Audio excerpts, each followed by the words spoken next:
mañana, 8 minutos. En el marco del Día de la Democracia, que se recordó el pasado 15 de septiembre, ONU Mujeres lanzó una campaña por la consolidación de una democracia paritaria. En ese marco, la información dice que pese a que Uruguay es uno de los países de la región que tiene mayor desarrollo democrático, presenta uno de los mayores índices de desigualdad de género en política. Y es por eso que estamos recibiendo a partir de este momento aquí en los estudios de TV Ciudad al señor Pablo Ruiz, que es coordinador residente de ONU. ¿Cómo le va? Buen día, bienvenido. Muchas gracias por la invitación, José. Gracias por estar acá. Y qué tema este, ¿no? Lo venimos hablando desde el arranque del programa, pero también antes de la pausa, que Uruguay, vos me decías algo me diste un título muy importante. Uruguay tiene una muy buena democracia, pero con algunas deudas. Bueno, no hay democracia perfecta, quizás habría que empezar por eso. Yo creo que la democracia de Uruguay es una de las mejores del mundo. Uno podría decir, si recurre a cualquiera de los indicadores internacionales que existen en materia de democracia, siempre en esos rankings Uruguay está muy bien situado. Cualquiera sea la manera en la que se mida, la metodología siempre aparece muy bien. Pero como en cualquier democracia hay aspectos más fuertes y otros más débiles. Y curiosamente estos indicadores internacionales rara vez le dan mucho peso al tema de la paridad, ¿no? Siempre hay alguna cosita que se mete, pero que no pesa tanto. Y en el caso de Uruguay, cuando uno empieza a mirar ese tipo de dimensiones, se da cuenta de que no solamente Uruguay está rezagado con respecto a los países con los que se codea, digamos, en ese tipo de rankings, que son países con democracias muy avanzadas, sino incluso está por debajo de la media latinoamericana, ¿no? Es decir, que tiene un rezago en ese aspecto bastante grande, ¿no? A mí fue una de las cosas que más me sorprendió cuando llegué a Uruguay. ¿Y cuáles son los principales elementos para que Uruguay esté rezagado en ese sentido? Bueno, esa es una buena pregunta. No sé si tengo la respuesta para eso, ¿no? Yo, más bien uno podría decir, la realidad es que si uno mira, por ejemplo, no todas las dimensiones de la sociedad, pero la representación en el Parlamento, por ejemplo, o la representación en el Ejecutivo, uno puede ver que los porcentajes son el 20% en el caso del Parlamento, 1 de cada 5. Entonces, cuando uno dice, bueno, si en la sociedad la mitad de la población son mujeres, porque en los mecanismos de, por ejemplo, de representación solamente hay 1 de cada 5, ¿no? Creo que ese es el tipo de reflexiones que tenemos que plantear como sociedad, ¿no? Siendo además Uruguay una democracia tan avanzada, bueno, ¿cuáles son esas razones? Y seguramente más que tecnocráticas también son culturales, históricas y de otra naturaleza, y bueno, sobre eso justamente queremos que se converse. Hablabas del Parlamento, y el Parlamento fue uno de los precursores de algunas de las iniciativas que buscan solucionar esta temática. Por ejemplo, con la ley de cuotas, fue muy discutida en nuestro país en su momento, pero que hoy es una realidad y que de cualquier forma no logra que aumenten exponencialmente la cifra de esta representación. ¿Qué otras herramientas se han usado o se están usando en otros lugares del mundo? ¿Qué podemos mirar como espejo para tratar de avanzar en este tema que, como vos decías, estamos en deuda? Yo diría que lo primero que tenemos que hacer, los hombres en particular, es reflexionar al respecto, ¿no? Muchas veces, yo mismo he pasado por ese proceso, ¿no? A veces uno no le da la importancia que el tema merece, o piensa que, bueno, pues que si no hay mujeres, digamos, en puestos de representación es quizás por razones personales, por decisiones. En el caso de Uruguay, las mujeres, por ejemplo, tienen un buen acceso a la educación, un buen nivel educativo, sin embargo no están en esos mecanismos. Lo primero es reflexionar. Realmente, como hemos hecho los hombres todo lo necesario para asegurarnos de que esa representación sea más o menos paritaria, que Uruguay, en vez de tener un 20% de mujeres en el Parlamento, tuviese pues lo que tienen países de su nivel democrático, que es cerca de un 40 más o menos. Bueno, ese es el primer paso, ¿no? Porque a veces lo que nos pasa es que nosotros hemos aprendido cosas desde pequeños y en algún punto tenemos que desaprenderlas. Tenemos que cuestionarnos a nosotros mismos sobre qué es bueno y qué es malo, qué está bien, qué no está bien, qué es lógico y qué no es lógico, ¿no? Yo diría que ese es el punto de partida. Luego ya están las herramientas, ¿no? Y en las herramientas, evidentemente, uno cuando mira las encuestas en Uruguay, por ejemplo, podría decir que la sociedad ya, de alguna manera, simpatiza con la idea de una mayor paridad en la política. Eso es lo que dicen un poco las encuestas, sin ninguna duda. Sí. Sin embargo, no se ha producido. Entonces, ahí hay un reto para el sistema político y para los partidos de pensar cómo transformar eso de manera real y efectiva. Y es claro que la ley de cuotas se quedó corta para eso. ¿Por qué exactamente? Bueno, es una discusión más técnica que mucha gente podrá tener, pero el hecho cierto es que hay que buscar maneras, ya sea a través de una ley, ya sea a través de compromisos de los partidos. y ya sea a través de todo tipo de compromisos. Nosotros, por ejemplo, promovimos junto con el Banco Mundial, la OEA y el BID un compromiso que se llama No sin mujeres, que es que no haya ningún panel técnico en el país donde no haya al menos una mujer, porque muchas veces se hacen paneles de discusión y no hay una mujer. Entonces, siempre tratamos que la gente se vaya sumando a eso, porque son maneras en las cuales nos pongamos, sobre todo los hombres, los lentes de que eso es importante. Yo tengo que decir que hace unos años no pensaba en eso, tampoco. Y iba a un panel de hombres y me parecía lo más natural del mundo. Y ya hoy creo que es algo que no es tan lógico, porque sí hay mujeres preparadas en todos los temas que se discuten, particularmente en un país como Uruguay, y a veces uno tiene que ir un poquito más allá para asegurarse que esa representación se dé, ¿no? Claro. ¿En cuánto incide que vivamos en una sociedad patriarcal? Bueno, esa es una gran discusión, ¿no? Yo creo que esa es parte de las discusiones que hay que dar. ¿Por qué? Porque, como decía, a veces nosotros, en particular los hombres, no nos damos cuenta, ¿no? Entonces, cuando empezamos a discutir estas cosas, nos ponemos muy defensivos, ¿no? Y eso hace que nos cerremos un poquito a reflexionar. Cuando nos sentamos, a veces entre hombres, a hablar de este tema, nos abrimos un poco más, ¿no? Es como que hay menos defensa porque no nos sentimos que de alguna manera hay que rendir cuentas o hay que justificarse, pero sí hay que discutir el tema, porque la realidad es que hoy las mujeres no están suficientemente representadas en el Parlamento, no solamente en Uruguay, sino en la mayor parte de los países del mundo, y es una situación que desde una perspectiva ética hay que cambiar, desde una perspectiva democrática profunda como la de Uruguay. Pero no solamente porque es éticamente necesario, sino porque para que cambien las otras cosas que tienen que cambiar en la sociedad, es importante que las mujeres estén en la discusión. Más allá de que yo, por ejemplo, mencionaba ahora que bueno, uno tiene que dar esos debates y pensarlos, muchas veces no te das ni cuenta, porque tú te levantas por la mañana, vas a trabajar y asumes que ciertas cosas están resueltas. Pero si uno quiere que participen las mujeres, que a veces cargan con más responsabilidades en la sociedad, hay que buscar los mecanismos para que esa participación sea real y efectiva, ¿no? Y para eso es bueno tener a las mujeres en la conversación. ¿Quiénes deberían encontrar esos mecanismos? ¿Dónde están esos mecanismos para facilitar la participación de las mujeres? Porque hablaba de una encuesta, el organismo que vos representás hablaba de una encuesta que más del 70% de la población está de acuerdo en una mayor representación de las mujeres. Se supone que desde ese lugar desde los acuerdos de la sociedad, habría un contexto para que esto sucediera. ¿Por qué no sucede? ¿Qué falta para que esas mujeres puedan participar, si está la mirada de los hombres, de las mujeres puesta en que es necesaria y que hace bien esa participación? Yo no tengo la respuesta. Yo creo que la respuesta la tiene que encontrar la clase política uruguaya, ¿no? Hay muchas razones, hay gente que habla del patriarcado, hay otros factores también. Transformar las relaciones de poder es muy complicado, ya sea para abrir el espacio a las mujeres o para abrir espacio a los jóvenes. ¿Por qué? Porque la política es un espacio, digamos, complicado, y transformar ese tipo de espacios es difícil. Imagínese usted, por ejemplo, un hombre que está en una posición y puede estar de acuerdo con la equidad de género, pero si eso representa que a mí me muevan porque yo tengo que abrirle el paso a un joven o a una mujer, probablemente tiene menos incentivos para hacerlo, ¿no? Entonces la reflexión no puede darse a título individual, sino que es una cuestión más ética, de una discusión nacional muy grande, donde variables digamos, de interés general primen sobre situaciones individuales, como digo, en las cuales, pues lógicamente, cada uno también valora su propia situación, ¿no?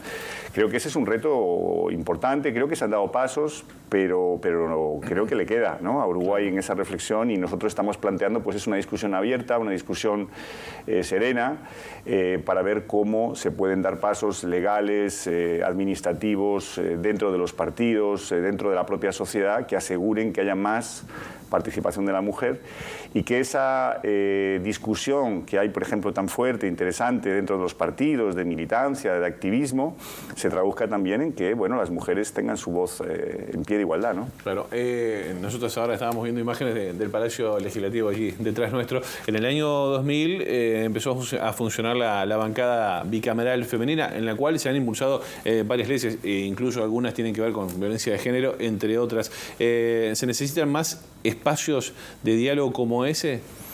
Sí, sí, se necesitan todos los espacios necesarios para que la voz de las mujeres se escuche. Nosotros, desde luego, desde Naciones Unidas, en todos los países del mundo, siempre defendemos que las diferentes voces, ¿no? Por supuesto, aquí estamos hablando de la igualdad de género, pero eso se puede aplicar a las diferentes etnias que componen una sociedad, a la voz de personas con discapacidad, que a veces también no se escucha con suficiente, digamos, fuerza. Que todas esas voces se escuchen, y es lo bueno de la democracia, que de alguna manera no solamente priman las mayorías, sino también la voz de las minorías se escucha. En este caso no es ni siquiera una minoría, es la mitad de la sociedad, y creo que un templo de la democracia como es el Parlamento, que es un edificio bellísimo y que tiene una historia enorme, es un buen espacio para dar algunas de esas discusiones. Realmente yo creo que Uruguay está listo para esa discusión. No es una discusión fácil, y yo creo que no queremos ser prescriptivos en qué hay que hacer, porque en realidad no hay una sola receta, sino es más bien un camino hacia la igualdad, ¿no? Acabas de decir que no hay una sola receta, pero ¿hay algún espejo en el que mirarse? Puedes decir que estamos tan atrás. ¿Hay alguien que está haciendo las cosas bien y que podamos decir, bueno, es replicable, ¿por qué no hacer algo de lo que se está haciendo bien en determinado lugar? ¿Existe ese espejo? Yo diría que lo que no ha funcionado es no hacer nada. Hay países, por ejemplo, que han aprobado leyes de paridad que han tenido un reflejo inmediato en la composición de los parlamentos, ¿no? Esa es una mirada, digamos. En otros países han sido los partidos los que han decidido poner al interior de sus listas una paridad o mecanismos de ajuste para eso. Nosotros mismos en Naciones Unidas, dentro de nuestra propia estructura, hemos cambiado la manera en que se nombran los puestos. Por ejemplo, en mi puesto en el mundo, si uno toma todos los puestos como el mío en el mundo, tenemos paridad. Y eso no era así hace 10 años. Y de hecho en los últimos 5 o 6 años ha cambiado mucho la composición, porque hay una política deliberada de equilibrar esto, ¿no? Entonces, lo que sí debe haber es una voluntad de transformar eso. Hay varias vías de hacerlo, pero si esperamos a que el ajuste se produzca naturalmente en la sociedad, yo por lo menos personalmente, esto es además a título personal, hace 15, 20 años pensaba que esto de las cuotas no sabía yo si era la mejor opción, me lo planteaba, no lo tenía claro. Hoy tengo claro que hay que hacer algo, que los países que solo el tema a veces no se mueve, y que hay que tomar decisiones tal vez de carácter temporal, ¿no? Para que se ajusten, digamos, esos equilibrios de poder, y luego ya después es probable que naturalmente eso como marcar un camino para que de allí vaya evolucionando sola la situación. Pablo, ¿qué pasa en la región? ¿Cómo estamos con respecto a la región y por qué no en el mundo, ¿no? ¿Qué pasa? ¿Hay movilizaciones pidiendo paridad? Bueno, hombre, yo creo que basta con ver la composición del planeta, ¿no? La mitad de la población son mujeres, y cada vez afortunadamente con mayor paridad, digamos, en el sistema educativo, y por tanto pues la reivindicación de que se produzca esa equidad en la política es fuerte, ¿no? En América Latina ha habido un cambio, es muy interesante, es una región donde ha habido cambios grandes, y ha habido una ola de transformaciones legales también, sobre todo, que ha permitido mejorar una situación de partida que era la verdad, muy negativa, ¿no? También ha pasado en Europa. Digamos, ha habido un proceso en el cual los parlamentos han ido, digamos, cambiando su configuración histórica. Si uno agarra cualquier evento histórico de mitad del siglo pasado, en cualquier país del mundo va a haber muy pocas mujeres, si ve alguna.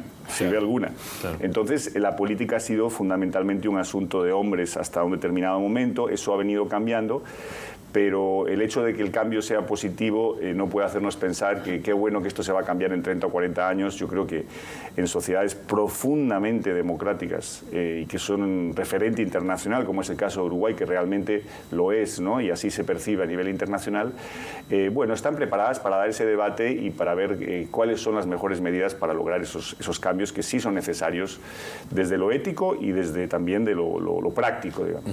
Estas movidas, estos cambios bisagra, pueden despegarse de los otros ribetes políticos, por ejemplo, los embates de la extrema derecha que se han dado en el continente y también en Europa. ¿De alguna forma condicionan estos avances? Bueno, nosotros pensamos que este tipo de debates, cuanto más se puedan disociar del fragor partidario, mejor, ¿no? Porque cuando uno entra ya en el medio digamos, de la lógica digamos, debate o deliberación política del país, las cosas se vuelven más complicadas siempre, ¿no? Tratamos de sacar eso en la medida de lo posible del plano del debate cotidiano, digamos, del tema del día. La verdad que es un tema que no tiene, digamos, una configuración de izquierdas y de derechas. O sea, y de hecho hay países donde hay líderes digamos, de derecha o de izquierda que han marcado el cambio y la transformación. Por ejemplo, en Europa, claramente Merkel fue un referente político de la última década, ¿no? Clarísimamente. Ahora todo el mundo habla de que dónde está un referente, ¿no? Están en la búsqueda de ese referente, pero nosotros pensamos que eso no tiene nada que ver con la derecha o con la izquierda. Puede haber partidos que en un momento dado ese tema lo tengan, digamos, menos fuerte en un país o en otro. Es una realidad. Hay a veces países que no son democráticos que también han dado pasos en esa dirección. Entonces, no es una cosa unívoca. Yo creo que tiene más que ver realmente con temas culturales, con inercias históricas, con roles asumidos en la sociedad, por ejemplo, que hacen que, por ponerles un ejemplo, sí, en las operaciones de paz que Naciones Unidas, digamos, nosotros desplegamos en el mundo, una de las cosas que estamos empujando es que haya más mujeres en las operaciones de paz. Pero ¿por qué no van más mujeres a las operaciones de paz? En primer lugar, porque no hay muchas en los ejércitos, entonces hay que tener más. Pero en segundo, porque se suele requerir un compromiso de como mínimo casi un año para poder salir. Y claro, para una madre que tenga hijos, asumir el compromiso de salir un año al Congo, por ejemplo, es difícil. ¿Por qué? Porque ella asume naturalmente un rol de que es la responsable de sus hijos, digamos, claro, ¿no? Y a veces los hombres lo asumimos y a veces no. Entonces, ahí hay cosas que hay que ir estudiando desde todas las perspectivas, también nosotros, para ver cómo se va generando ese espacio para que estas transformaciones se den. Nos quedan pocos minutos, pero en el final te quiero consultar. ¿Qué pasa con la meritocracia en esto de la política paritaria? ¿Cuánto pesa la meritocracia allí? Bueno, la meritocracia es lo que a veces los juristas llamamos un concepto jurídico indeterminado, ¿no? Es importante la meritocracia, y a veces uno apela o alude a la meritocracia para decir no debemos de incluir ningún tipo de cuota, que lleguen los mejores. Eso es como asumir que en política a veces solo llegan los mejores a los puestos de responsabilidad. El proceso político no está basado necesariamente siempre en meritocracia, sino a nivel parlamentario está clarísimo que está basado en otro tipo de cosas que son igualmente importantes, de representatividad, etcétera. Entonces nosotros sí pensamos que cuando hay una situación de partida de discriminación histórica, que en este caso es innegable, ¿no? Las mujeres han estado discriminadas en el conjunto de la sociedad, pero también en el plano político. No es fácil resolverlo simplemente apelando a la meritocracia, porque eso puede hacer efectivamente que esas discriminaciones en el tiempo se puedan reproducir. Entonces, la meritocracia es muy importante, sobre todo en puestos técnicos, digamos, cuando ya tienes un equilibrio, como existe en Uruguay, para puestos técnicos, pues sí, efectivamente uno puede decir quién es el que tiene más méritos, más estudios, más experiencia laboral, etcétera. Pero cuando estamos hablando de cuestiones que implican ajustes de poder, que implican relaciones históricas, que implican sobreentendidos culturales, quizás la meritocracia no sería el principio básico, sino yo diría más bien la justicia y la equidad en la conformación de una sociedad. ¿Y los portadores de apellido? Bueno, esa es otra discusión, ¿no? Sí. ¿Cómo eso se da? La verdad que a veces lo mejor es enemigo de lo bueno. Es decir, que nunca uno va a encontrar un sistema en el que todo esté resuelto de partida. Entonces, por eso yo digo o apelo a que esa discusión tiene que darse dentro de los que mejor conocen el sistema para ver cómo esas soluciones se buscan. Porque a veces uno viene con una solución desde fuera o una organización bien intencionada, propone una reforma y esa reforma acaba teniendo un resultado contrario incluso al que se proponía originalmente. Entonces, es una discusión ética, sustantiva, donde se mire todo sin apriorismos y ahí buscar cuáles son esas soluciones para que el cambio real y efectivo se dé y la voz de las mujeres se escuche pues como se tiene que escuchar, igual que la de los hombres. Totalmente de acuerdo. queda mucha tela por cortar, parece, ¿no? Y lo vamos a seguir trayendo, Pablo, un año ya en Uruguay. Un año en Uruguay y bueno, la verdad muy complacido, es un país maravilloso, para nosotros Naciones Unidas es un ejemplo en muchas cosas, nos gustaría tener más Uruguays y bueno, siempre procurando que todo funcione de la mejor manera posible y que podamos seguir utilizando como ejemplo en muchas otras cosas. ¿No se le pegó el voto todavía? No, yo decía que a mis hijos sí, pero a mí no, me va a costar eso, me va a costar, pero otras cosas sí, el fútbol ya le viene pegado de naturaleza, digamos. ¿Nacional o Peñarol? Bueno, ahí guardamos una estricta imparcialidad. ¿El Real o el Barça? Ninguno de los dos tampoco, yo soy del Atlético de Madrid. Tenemos mucho corazoncito ahí. Ay, Uruguay bueno, tiene mucho corazoncito Uruguay ahí. tiene un espacio de privilegio ahí siempre. Está muy bien. Pablo Ruiz, muchas gracias por estos minutos. A ustedes, muchas gracias. Muy bien. Lo vamos a traer de vuelta la primera vez que viene también a TV Ciudad, así que se repita para seguir hablando de este y de otros temas importantes, para entender esa mirada global también y mirarnos en esos espejos que es, el mundo no comienza en el hoy ni en el acá, y mirarnos en otros es una buena forma para saber dónde estamos parados. Totalmente de acuerdo. Pausa.